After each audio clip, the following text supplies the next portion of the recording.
చూశాను. గుడ్లవల్లేరు కాలేజీలో బాత్రూమ్స్ లో హిడెన్ కెమెరాలు పెట్టారని పిల్లలు వచ్చి ఆడపిల్లలు చెప్తే అసలు అక్కడ ఏం జరగలేదని ఎస్పీ గారు చెప్పడం చాలా దురదృష్టకరం.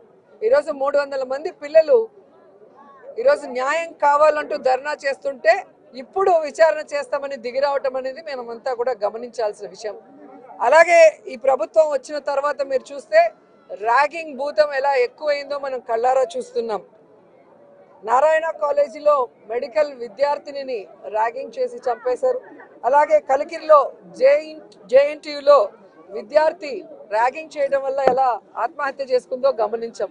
అంటే గత 5 సంవత్సరాలు లేని ర్యాగింగ్ భూతం మళ్ళీ ఈ ప్రభుత్వం వచ్చాక ఎలా పిల్లల ప్రాణాలు తీస్తుందో మనం గమనించాల్సిన విషయం.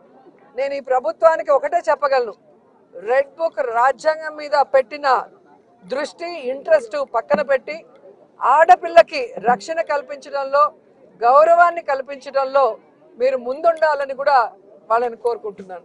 గతంలో కూడా జగన్మోహన్ రెడ్డి గారి ప్రభుత్వం అపోజిషన్లో ఉన్నప్పుడు 2014 to 19 కూడా ఇలాగ చాలా మంది మారారు. మారిన వాళ్ళు ఏమయ్యారో కూడా మనం కళ్ళారా చూసాం. సో ప్రజల చేత ఒక పార్టీ సిద్ధాంతాలు నచ్చి ఎన్నుకోబడిన ప్రజల పార్టీ సిద్ధాంతాలు నచ్చి ఎన్నుకోబడిన వాళ్ళు, పార్టీ నియమించిన వాళ్ళు ఈరోజు వెళ్ళిపోతుంటే వాళ్ళు ఆలోచించుకోవాలి వాళ్ళు చేస్తుంది కరెక్టా తప్ప అనేది. సో దీనివల్ల జగన్ అన్నకో వైఎస్ఆర్సీపీ పార్టీకో ఎటువంటి నష్టం ఉండదు. ఎందుకంటే ఎప్పుడూ కూడా పార్టీకి ద్రోహం చేసి వెళ్ళిన వాళ్ళని ఎవరూ కూడా గౌరవించరు, క్షమించరు.